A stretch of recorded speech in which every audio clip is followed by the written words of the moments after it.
I had this this life experience in this job and this that I had worked my whole life for and that I thought was going to, make me happy, was going to do all these things for me.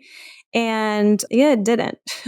It really didn't. And so, and I had worked my whole life for that, planned my whole life for it, prepared my whole life for it. I went to Duke Law and I got this job and I had this really prestigious job and my life on paper looked so perfect. It looked like it had everything that I wanted and I did have everything I thought I wanted, but I was deeply unhappy. And so I left that job and I did something that I don't know if anybody at that firm has ever done, which was I left that job without any sort of plan. I had no idea what I was going to do, but I wanted to know, can I have a different experience of life?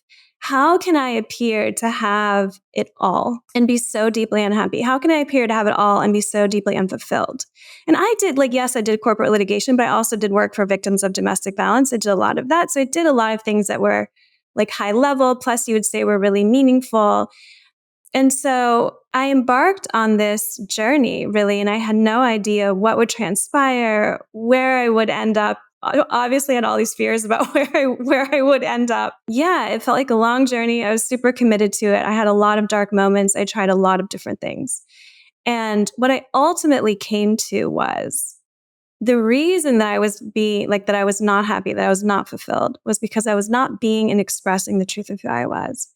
I was not being and expressing the uniqueness that I am. And so even though I appeared to succeed at my job, it wasn't what was ultimately expressive of me, of my uniqueness. And we are unique beings.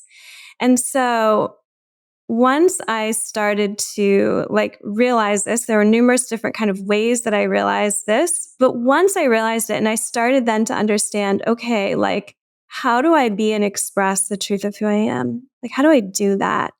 And I realized that there was not only ways to do it, but there are effective and efficient paths to it. And so from that, what has transpired is my current business and currently what I do. And in the whole journey of what I was doing, I listened to a lot of podcasts. And one of the podcasts I listened to had you on it.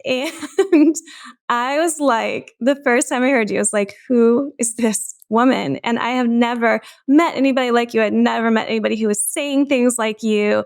And I was just so incredibly drawn to it. And then also, of course, drawn to that, yeah, we did have somewhat similar backgrounds and that we were both very much in this very education, the doctor lawyer, right? Those are considered these two kind of prestigious professions. And so listening to your podcast, I just so resonated with you and everything that you were saying and everything that you were putting forth. And and then it was probably at the time, I really did think, I was I wish I knew her and I wish we were friends because I had never met anybody like you and didn't have anybody like you in ever my circle of friends anywhere. And then we ended up moving to Florida and I just had this I'm going to email her and I'm going to offer her what something that I do because I think she would love it. And I also just wanted to express appreciation to you. And so that's what I did. I emailed you a week later.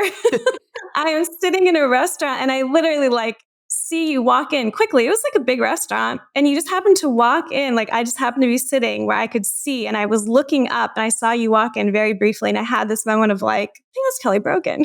And I emailed her a week ago. And now you're on my podcast. Now you're It's so good. It's so fantastic.